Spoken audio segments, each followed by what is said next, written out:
তাতে এটা ইণ্টাৰভিউ হয়, আমাক তেনেকৈ গণিতবিলাক আমাক কৰিব দিয়ে আমাৰ আগৰ হেৰিবিলাকে, তাৰপিছত আমাক এজ এ টিচাৰ হিচাপে চিলেকশ্যন কৰে। আৰু সেইখিনি সময়ত মই ইমান ধুনীয়াকৈ মই সেই অংকবিলাক কৰিব পাৰিছিলোঁ, যদিও মই আৰ্টছৰ গ্ৰেজুৱেশ্যন আছিলোঁ। এখেতসকলে কৈছে নাই তুমি অংক বুজাব লাগিব। আৰু সেই সময়ত মই সেই গ্ৰীষ্মকালী পাঠদানত মই অংক মই বুজাইছিলোঁ, মই কৰাইছিলোঁ, আৰু আমাৰ ষ্টুডেণ্টবিলাকে বহুত ছেটিছফাই হৈছিল। আৰু তাৰ পিছৰ পৰাই আমাৰ ঘূৰি চাব লগা হোৱা নাই, মোৰ ঘৰত টিউশ্যনৰ কাৰণে লাইন পাতি মানুহ থিয় হৈ গৈছিল। মই তেতিয়া সময় দিব পৰা নাছিলোঁ। আৰু সেইখিনি সময়ত মই মুঠতে 10-15 হাজাৰ টকা মই টিউশ্যন কৰি ইনকাম কৰিছিলোঁ। আৰু এনেকুৱা মোৰ যাত্ৰা আৰম্ভ হ'ল। পিছত মই এখন দোকান এষ্টাব্লিছ কৰিলোঁ। সেই পইচা দি পেলাই দোকানখনো মই ভাবিলোঁ যে যদি যিকোনো কামেই কৰোঁ তেতিয়াহ'লে তাৰে মুঞ্চি হ'ব লাগে, বা মুঞ্চি বুলি কওঁ, তাৰ হেড হ'ব লাগে। মই কষ্ট কৰিলোঁ, দোকানো কৰিলোঁ, এনেকুৱা কষ্ট কৰি কৰি লাষ্টত যাই পেলাই মোৰ হাতীগাঁও অঞ্চলত বৃহত্তৰ দোকান মোৰ আছে। মই হোলচেলো কৰিছিলোঁ চব বস্তুৰে। যিয়েই নহওক, কিবা এটা দুৰ্ঘটনা ঘটি পেলাই মোৰ দোকানত চুৰ হ'ল, চুৰ হৈ পেলাই চব বস্তু লৈ পেলাই গুচি গ'ল। আৰু সেইখিনি সময়তে মোৰ দোকানতে মাল খাইছিল এজন এডভোকেটে। এখেতে মোক ক'লে যে অবুল কোৰ্টত লৈ যাওঁ, তোৰ এইবিলাকত এক্সপিৰিয়েঞ্চ বহুত আছে, তই এই দোকান চোকান আৰু কৰিব নালাগে, আৰু বিজনেছ কৰিব নালাগে, চল দোকান হেৰিত যাওঁ, কোৰ্টত যাওঁ। কোৰ্টত যাই পেলাই মই এজ এ এডভোকেট ক্লাৰ্ক হিচাপে কাম কৰিলোঁ আপোনালোকৰ দোৱাত। তাতেও মই এনেকুৱা কৰি মানুহক মই ছাৰ্ভিচ দিয়া আৰম্ভ কৰিলোঁ যে ভাল ছাৰ্ভিচ। এনেকুৱা হয় যে এটা উকিলে যদি 10জন যাৰ তাত মই কাম শিকিছিলোঁ, তাত যদি 10জন যায়, মোৰ তাত 100জন আহে।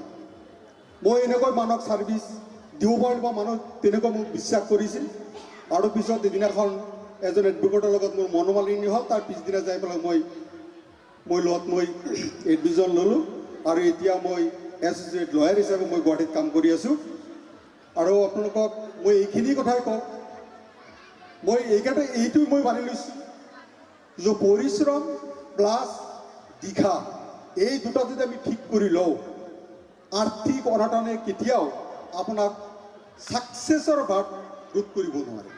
আৰু সেইটো আজিৰ দিনতো মই সেইটো লৈ পেলাইয়ে মই এখন দোকানো চলাই আছোঁ। আপোনালোকে সকলোৱে জানে যে মোৰ হেৰিত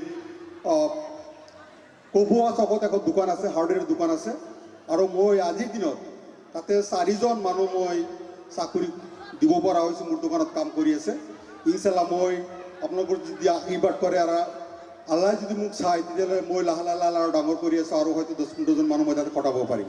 আৰু এইটো আশা লৈয়েই মই কাম কৰি আছোঁ। আপোনালোকে সকলোৱে দোৱা কৰিব। আৰু এইখিনি মই আপোনালোকৰ আগত মোৰ যিখিনি মনৰ ভাৱ এইখিনি মই শ্বেয়াৰ কৰিছোঁ। কোনেও ৰৈ থাকিব নালাগে।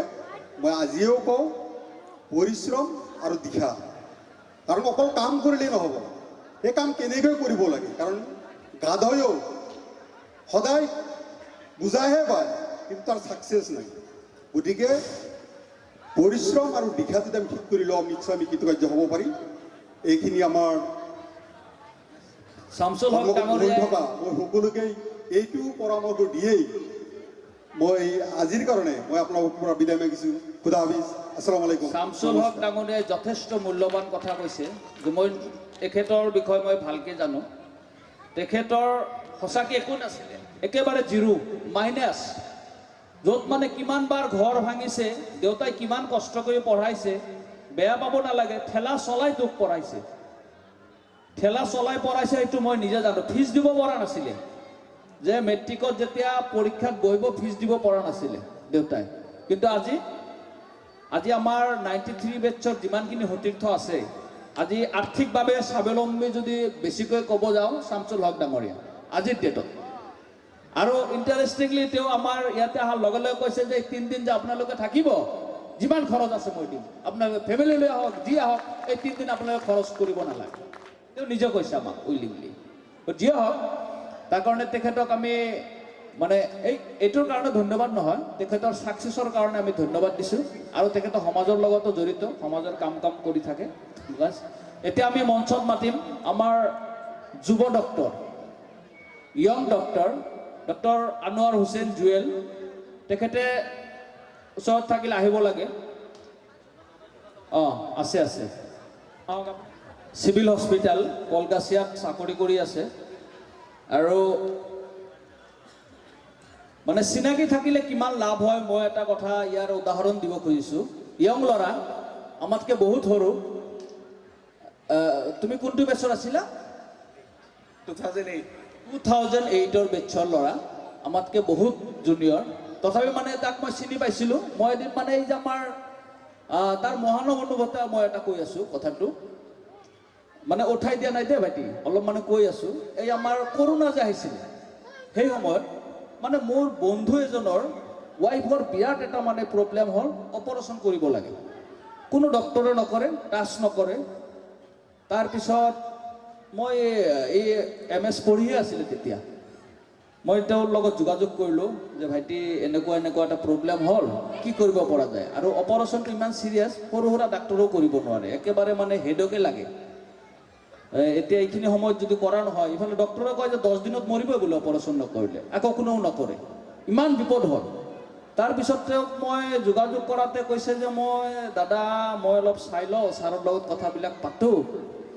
সেই সময়ত কিন্তু তাৰ লগত ইমান চিনাকিও নাই মই ফোনত ফোন নম্বৰ কালেক্ট কৰি পৰিচয়টো দিলোঁ চিনি পালে চিনি পাইছোঁ আপোনাৰ তাৰপিছত ক'লে যে মই ব্যৱস্থা কৰি আছোঁ তেওঁৰ হেড অফ দ্য ডিপাৰ্টমেণ্টৰ লগত কথা পাতি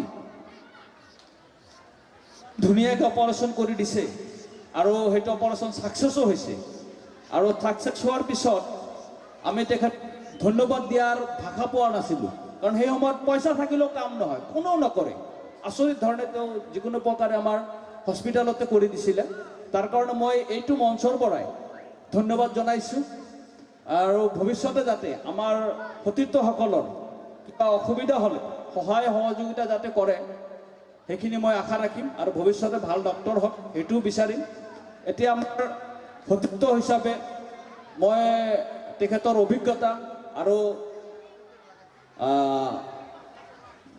ভৱিষ্যত আমাক কেনেকৈ সহায় সহযোগিতা কৰিব আৰু ষ্টুডেণ্ট লাইফত তেওঁৰ কিবা ইণ্টাৰেষ্টিং কিবা ঘটনা থাকিলেও আমাক জনাব বুলি আশা ৰাখিছোঁ এয়া ডক্টৰ জুৱেল আহমেদ আনোৱাৰ হোসেন জুৱেল নামটোৱে জুৱেল ভাল লাগে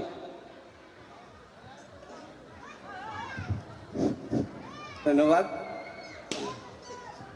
মোক ইমানখিনি কথা জনোৱাৰ বাবে মোৰ কথা গতিকে মই ডক্টৰ আনোৱাৰ হোসেন মই LP স্কুল বামুণডংৰাতে কৰিছিলোঁ আৰু মেট্ৰিক বামুণডংৰা হায়াৰ ছেকেণ্ডেৰীৰ পৰা 2008ত পাছ কৰিছোঁ তাৰপিছত মই higher secondary Anandaram Boro academy পাঠশালাত কৰিছোঁ 2011ত মই গুৱাহাটী মেডিকেল কলেজত MBBSত নামভৰ্তি কৰাইছিলোঁ আৰু 2019-22ত মই ফখৰুদ্দিন আলী আহমেদ মেডিকেল কলেজ বৰপেটাৰ পৰা MS জেনেৰেল চাৰ্জাৰী লৈছোঁ আৰু এতিয়া মই বৰ্তমান বৰপেটা চিভিল হস্পিটেলত MNH1 হিচাপে কাম কৰি আছোঁ চমুকৈ মোৰ শিক্ষা জীৱন এইখিনিয়ে গতিকে আজি যিটো এই অনুষ্ঠান অন্তৰংগ আলাপ নাম দিয়া হৈছে আৰু এইখন মঞ্চত মোক এনেকৈ মাতাৰ কাৰণে নিজকে গৌৰৱ অনুভৱ কৰিছোঁ ইয়াতে মই কথা ক'বলৈ অলপমান খোকোজা অলপ লাগিছে গোটেইখিনি ৰুটৰ যিমান ছিনিয়ৰ মানুহখিনি মই ইয়াতে লগ পাইছোঁ মোৰ শিক্ষাগুৰুসকল ইয়াতে আছে